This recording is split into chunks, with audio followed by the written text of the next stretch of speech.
आज की तारीख में सोनिया के नेतृत्व पर लाख सवाल उठाए जाए, कुछ भी कहा जाए, लेकिन इस सच्चाई से इनकार नहीं किया जा सकता है कि जब सोनिया ने कमान संभाली, या फिर यूं कहा जाए कि जब वो कांग्रेस के नेताओं और कार्यकर्ताओं की भावनात्मक अपील के बाद कांग्रेस से जुड़ी और फिर अध्यक्ष पद पर बिठाई गई, उस वक्त की कांग्रेस बिल्कुल ही बुरे हालात में थी, कमजोर नेतृत्व। आपको बता दें कि आपसी खींचतान ने पार्टी का बुरा हाल कर दिया था।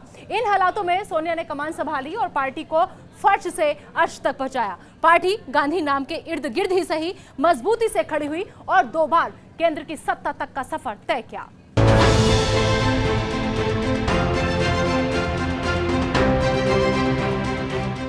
मई 1998 में राजीव गांधी की श्रद्धांजलि सभा में सोनिया गांधी के इस भाषण में कहे शब्द उनकी आगे की सियासी लाइन लेंथ को बहुत सफाई के साथ सामने रखते हैं। इसी के साथ वो आगे बढ़ी और 19 साल तक कांग्रेस की कमान थामी, जिनके नेतृत्व में कांग्रेस ने 2 बार केंद्र में सरकार बनाई और कई बार राज्यों में सरकार का गठन किया। आज की तारीख में चाहे कुछ भी कहा या कहलवाया जाए, लेकिन सच्चाई यही है कि साल 1998 की कांग्रेस बहुत ही कमजोर, बिखरी हुई सी पार्टी थी। पीवी नरसिंह राव जब 1996 में पीएम के पद से हटे तो कांग्रेस के अध्यक्ष पद से भी उनकी विदाई तय हो गई। हालांकि उस वक्त भी कांग्रेस के भीतर सोनिया गांधी को अध्यक्ष पद पर लाने की तैयारी की गई थी, लेकिन सोनिया गांधी बिल्कुल तैयार नहीं हुई। इससे पहले भी साल 1991 में राजीव गांधी की हत्या के तुरंत बाद कांग्रेस के वरिष्ठ नेताओं ने सोनिया के अध्यक्ष बनाए जाने की बाकायदा घोषणा कर दी थी, लेकिन उस वक्त भी राजनीति में नहीं आने के संकल्प के साथ सोनिया ने मना कर दिया था। साल 1996 में भी सोनिया के मना करने के बाद सीताराम केसरी कांग्रेस के अध्यक्ष बने। सीताराम केसरी लंबे समय से कांग्रेस के कोषाध्यक्ष थे। उनके बारे में मशहूर था कि गांधी परिवार के लिए वफादारी और फर्माबरदारी ही एकमात्र गुण था, जिसके सहारे वो कांग्रेस के संगठन में शीर्ष पद तक पहुंचे थे। लेकिन सीताराम केसरी कमाल नहीं कर पाए। हाँ, इस बीच इतना जरूर हुआ कि कांग्रेस की गिरती हालत को देखते हुए कांग्रेसियों के काफी मान मनोबल के बाद सोनिया ने साल 1997 में कोलकाता के प्लेनरी सेशन में कांग्रेस की प्राथमिकता सदस्यता ले ली।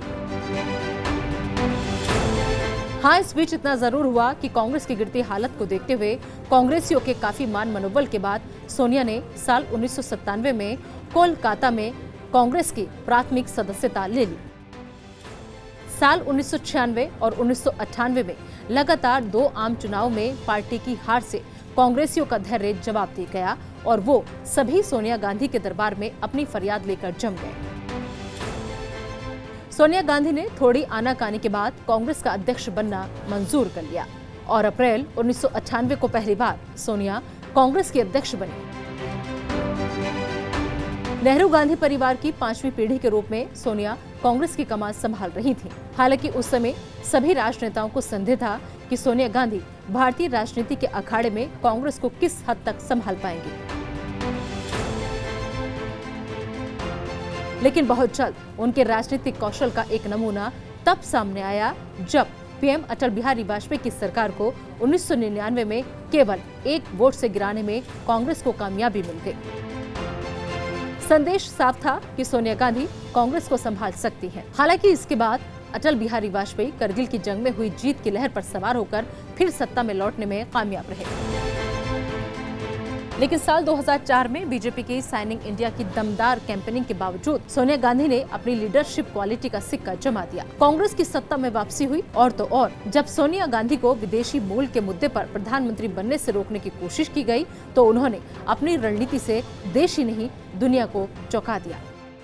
साथियों, पिछले 6 वर्षों में मेरे मन में एक बात हमेशा साफ रही और मैं कई दफे कह भी चुकी हूं कि मेरा लक्ष्य प्रधानमंत्री का पद नहीं। कांग्रेस की गांधी परिवार वाली गणेश परिक्रमा का शानदार परिणाम सामने आया। संसद में सोनिया के द्वारा प्रधानमंत्री का पद छोड़ने की घोषणा के बाद जो सोनिया समर्पित प्रतिक्रिया कांग्रेस के सीनियर नेताओं की आई, उसने बता दिया कि मौजूदा दौर में कांग्रेस के वजूद का आधार स्तंभ है गांधी परिवार। मनमोहन सिंह को पीएम बनाकर सोनिया ने संगठन की कमान अपने पास रखी। आने वाले समय में लगातार 19 साल सोनिया गांधी के हाथों में कांग्रेस की कमान रही। आंकड़ों के माध्यम से सोनिया के कार्यकाल को समझते हैं। साल 1998 में जब सोनिया ने पार्टी की कमान संभाली थी, तब लोकसभा में कांग्रेस की 141 सीटें थीं। वहीं प्रतिशत में ये आंकड़ा 26% था। साल 2009 में सीटों की संख्या बढ़ाकर 206 हो गई, यानी 38%। साल 2017 में जब सोनिया ने पार्टी की कमान छोड़ी, कांग्रेस के पास मात्र 46 सांसद थे, यानी सदन में कांग्रेस की उपस्थिति मात्र 8% रह गई। कुछ ऐसी ही स्थिति विधानसभा में भी रही। साल 2009 में कांग्रेस की प्रदेश विधानसभाओं में 4067 में से 1136 सीटें थीं। साल 2017 में 4120 में से उसके पास केवल 785 सीटें रह गईं। आंकड़े बताते हैं कि सोनिया के अध्यक्ष रहते कांग्रेस के ग्राफ में ज्यादा चढ़ाव और फिर ज्यादा उतार बेशक देखने को मिला, लेकिन बावजूद इसके उनके नेतृत्व पर कभी ठोस सवाल नहीं उठा। कहना गलत नहीं होगा कि परिवार पर कांग्रेस की इस निर्भरता वाली सोच को सोनिया के दौर ने संस्थागत रूप देने का काम किया है। शायद यही वजह है कि सोनिया के बाद राहुल ने 2 साल कांग्रेस की कमान थामने के बाद जब इस्तीफा दिया, एक बार भी परिवार के बाहर से अध्यक्ष पर एका नहीं हो सका। फिर 2 साल के लिए सोनिया को ही बागडोर थामनी पड़ी।